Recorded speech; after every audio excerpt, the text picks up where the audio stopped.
Sveiki, mėly TV6 žiūrovai. Mano vardas Karolis, o jūs žiūrite laidą Ant dviejų ratų. Čia aš jums pristatysiu pačius įvairiausius motociklus, kuriuos galite sutikti Lietuvos keliuose, papasakosiu apie renginius bei supažindinsiu su įdomiais motociklų pasaulio žmonėmis. Šios laidos pagrindinis svečias dar negirdėto laidoje gamintojo kūrinys. Jei praeitos savaitės motociklas mano svajonių garaže galėjo konkuruoti dėl antros vietos po mano Hard Enduro motociklo, tai šis galėtų drąsiai kovoti dėl trečiosios. Tai klasikinio stiliaus motociklas su labai lengvu bekelės prieskoniu, na bent jau stiliaus prasme. Pristatau jums Brixton Cromwell 1200X.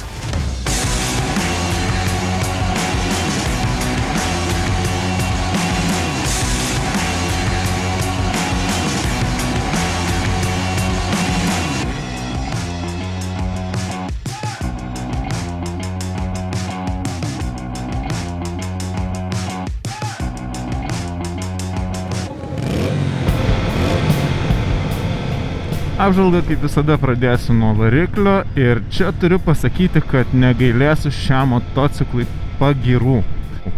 Mano manymu, variklis yra šio motociklo tiesiog pažiba. Yra vienas geras angliškas žodis, kuriam atitikmens lietuvių kalboje turbūt nelabai rasime, bent jau ne tą reikšmę, kurią aš turiu galvoje. Ir tai yra žodis smooth. Tai reiškia, kad variklis yra, nežinau, tolygus, švelnus, o dar kaip jisai skamba. Čia yra kažkokia fantastika. Variklis puikiai dirba plačiame apsukų diapazone. Turi traukos tiek prie žemų sūkių, tiek prie aukštesnių ir net iki pat raudonos tachometro padalos jisai tikrai smagiai važiuoja. Nepaisant to, jūs labiausiai norėsite, na bent jau aš, taip jaučiu, kad tiek pats motociklas, tiek variklis skatina važiuoti šiek tiek žemesniuose ir vidutiniuose sūkiuose. Taip pat jaučiasi, kad variklis yra labai neblogai subalansuotas, nes didelių vibracijų nejaučiu jame, o jeigu jos kažkokios ir yra, tai labai malonios ir tinkančios tiek pačiam varikliui, tiek jo garsui. Kalbant apie garsą, nežinau, ar jūs girdėsite, bet su šio duslintuvo nata yra puikiai pataikyta. Negana to, kad pats pagrindinis garsas yra labai ausiai malonus, bet šalia yra tokių šalutinių, kaip galėčiau pavadinti, burbuliavimų, kurie suteikia tikrai labai malonų prieskonį šiam motociklui. Kai kalbame apie variklį, dažniausiai paliečiame ir akceleratoriaus klausimą. Ir čia turiu pasakyti, jisai veikia labai neblogai. Nebe priekaištų, tikrai yra keletas dalykų, prie kurių galiu prisikabinti, bet ta pradinė padėtis nuo visiškai uždaryto ir šiek tiek atidaryto akceleratoriaus, kuri man taip dažnai kliūna įvairiuose motocikluose, čia yra iš tikrųjų labai neblogai veikianti. Vienas iš kliūvančių dalykų yra tai, kad kartais stovint su motociklu, tarkim prie šviesoforo ir visiškai prie laisvų apsukų šiek tiek pagazavus, būna, kad motociklas atrodo nepataiko į taktą ir tuo metu prigęsta. Kitas dalykas, kuris man kliūna, tai dalykas kliūnantis irgi su daugiau motociklų, kurie turi elektra valdomą akceleratorių. Šis motociklas turi sportinį režimą, kurį pakeitus iš esmės sujautrėja tik pats akceleratorius. Ir tiesą pasakius, taip kaip čia jisai yra padarytas, man tai jokio džiaugsmo važiuojant šiuo motociklu neprideda. Tad aš visada tiesiog renkuosi eko režimą ir man jo pilnai užtenka visose sąlygose. Dar galiu pagirti ir greičių dėžę, kurios bėgių perjungimai yra labai maloniai aiškus. Vėlgi tie patys bėgių perjungimai labai puikiai tinka variklio charakteriui ir tam, kaip jisai skatina važiuoti šiuo motociklu. Beje, laisvą bėgį surasti irgi nėra sudėtinga. Taip pat džiugina ir sankabos darbas. Ji čia yra ne per sunki, ir taip pat labai galima lengvai valdyti sukibimo zoną. Reiškia, jinai yra pakankamai ilga, kad galėtumėt švelniai pajudėti iš vietos ir švelniai perjunginėti bėgius. Kągi, važiuojame mūsų posūkių keliu ir turiu pasakyti, kad čia, kaip ir galima tikėtis klasikiniam, nesportiškam motociklui, čia jisai nėra pats aštriausias įrankis dėžutėje, bet jis lyg ir galėtų važiuoti čia greitai ir tikrai jaustųsi pakankamai neblogai, bet yra toks jausmas, kad parinkti komponentai tiesiog neskatina to daryti, o skatina labiau mėgautis ramiu važiavimu. Ir čia man pradeda ryškėti šio motociklo didžiausi privalumai.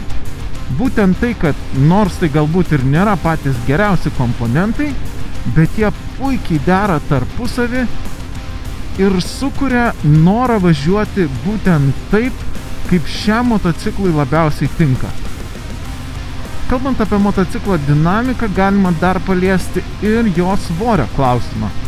Nors ant popieriaus kaip 1200 kubinių centimetrų variklio motociklui jis neatrodo, kad svertų daug, jei neklystu, tai yra 235 kg, bet važiuojant lėtai arba motociklą stumdant, tas svoris šiek tiek jaučiasi. Geras dalykas yra tik tai tas, kad svorį jausite tik pirmus kelis kartus, kol važiuosite su motociklu. Po to kažkokiu būdu prie šių motociklo savybių pripranti ir tiesiog to visai nebejauti. Ką prie važiavimo charakteristikų dar galėčiau pagirti, tai stabdžius. Jie čia veikia tikrai labai neblogai. Ir dabar aš tai pabandysiu.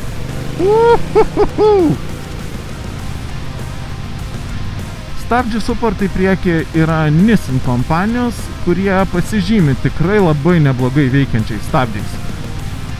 Kaip visada šioje kelionės dalyje kalbame apie vairuotojo patogumus ir turiu pasakyti, kad čia priekaištų šiam motociklui neturiu. Sėdėsena jame yra visiškai neutrali, sėdžiu statmenas, rankos yra šiek tiek sulenktos ir tikrai jaučiuosi patogiai ant motociklo. Kas liečia pačią sėdynę, jinai irgi pakankamai minkšta ir dėl savo ilgio bei vienodo aukščio per visą jį labai patogi sėdėti ilgesnį laiką, kai galite pakeisti poziciją, jeigu vienoje iš jų pavargote. Taip pat neturiu priekaištų ir motociklo vibracijoms. Jų tikrai praktiškai nesijaučia, o jeigu ir jaučiasi, tai labai nedaug. Be to jos nepersidoda ir į šiuos veidrodėlius, nors patys veidrodėliai nėra mano mėgstamiausios formos. Vis tik tai daugokai matau juose savo rankų ir iš esmės jie nėra labai dideli ir nesuteikia daug informacijos to, kas vyksta už jūsų nugaros. Kam tikrai turiu priekaištų, tai šiai valdymo įrangai. Ne dėl to, kad jinai neveiktų, bet tiesiog atrodo šiek tiek trūksta solidumo. Tikrai taip maloniai važiuojančiam, skambančiam motociklui atrodo norėtųsi šiek tiek solidžiau veikiančių bei atrodančių mygtukų. Bet tai bemaž vienintelis mano priekaištas čionai. Na, gerai, dar vienas priekaištas yra tas, kad šis skystųjų kristalų ekranas, nors dažniausiai ir veikia labai neblogai, bet jeigu saulė švies tiesiai iš viršaus, jam šiek tiek trūks ryškumo. Beje, motociklas turi ratų prasisukimo kontrolės sistemą, kurią čia irgi galima išjungti. Prie elektronikos taip pat verta paminėti, kad motociklas turi ir greičio palaikymo sistemą, kas tikrai pravers ilgesnėse kelionėse. Štai artėjame prie miesto ribos ir galiu pademonstruoti, kaip motociklas bėgės. Štai turime 30 km/h, antras bėgis, gazas dugnas. 100. O, tikrai motociklas labai maloniai traukia. Kas liečia važiavimą užmiestyje, kaip galima nuspėti, motociklas be jokių apsaugų nuo vėjo privers jūs viską ir pajausti. Tad ilgesnėse kelionėse tai galbūt šiek tiek vargins. Na, bet manau, šis motociklas ir nėra skirtas labai ilgom kelionėm, tad jūs turbūt įpirkdami ir neplanuojate to daryti. Jeigu jau darysite, tai greičiausiai žinosite, kas jūsų laukia. Kas ilgose kelionėse tikrai padeda, tai jau minėta kruizo kontrolės sistema. Jinai čia ganėtinai paprasta, nes turi tik tai vieną įjungimo ir išjungimo mygtuką. Tam, kad aktyvuoti pačią sistemą, jums reiks palaikyti šį mygtuką ilgiau, o trumpai spustelėjus jūs užfiksuosite greitį, kurį norite, kad motociklas palaikytų. Kalbant apie greitį, štai važiuoju 90 km/h ir motociklo apsukos net nesiekia 3000 apsisukimų per minutę.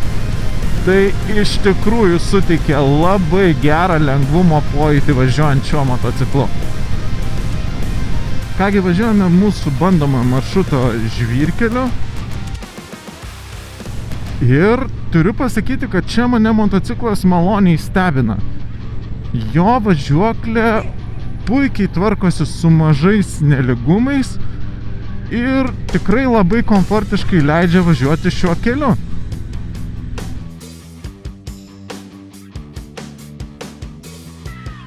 Čia galime išbandyti ir ratų prasisukimo kontrolės sistemą. Štai pirmu bėgiu važiuojame, duodu daugiau gazo ir iš karto motociklas nukerta galę. Šią sistemą galime išjungti šiuo mygtuku, jį ilgiau palaikius.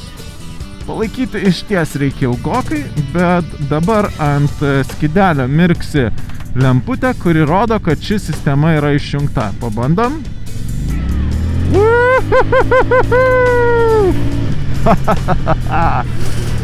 Smagumėlis.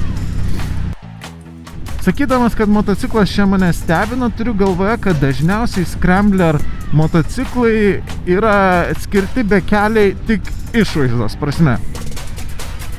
Nežinau, ar šis motociklas nuo savo ne-Scrambler versijos skiriasi kažkuom važiuoklę, bet būtent su šiuo motociklu žvyrkelyje tikrai važiuoti yra pakankamai smagu.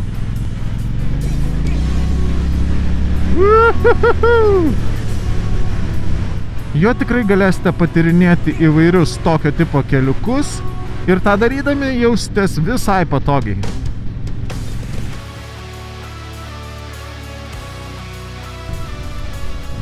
Kągi, mano vadinamasis važiavimas eina į pabaigą ir dabar yra pats metas pakalbėti apie vidutinės kuro sąnaudas, kurios, turiu pasakyti, mane kaip 1222 kubinių centimetrų motociklui, išvystančiam 83 arklio galias ir 108 Nm sukimo momentą, tikrai nustebino.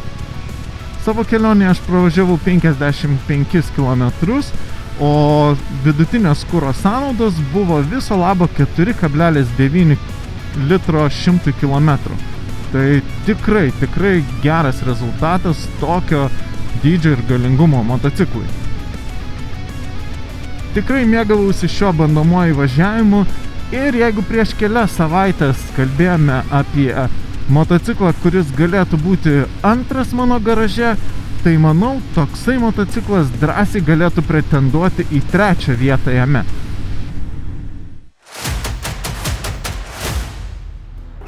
Tai tikrai nėra tobulas motociklas. Kiek sunkokas, amortizacija ne pati geriausia, na ir valdymo įranga tikrai nesijaučia kokybiškiausia. Tačiau visi šie komponentai susideda į vieną harmoningą kūrinį, kuris priverčia motociklų tiesiog mėgautis. Tai tikrai nebūtų tas motociklas, kurį rinkčiausi karpyti sekundžių nuo ratų įveikimo laiko trasoje.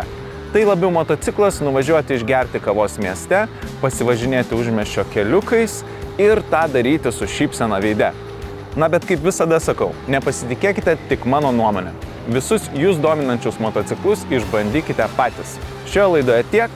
Ačiū, kad žiūrėjote, likite sveiki ir saugus kelyje, o mes pasimatysime jau po savaitės, sekmadienį 10:30 per TV6. Iki!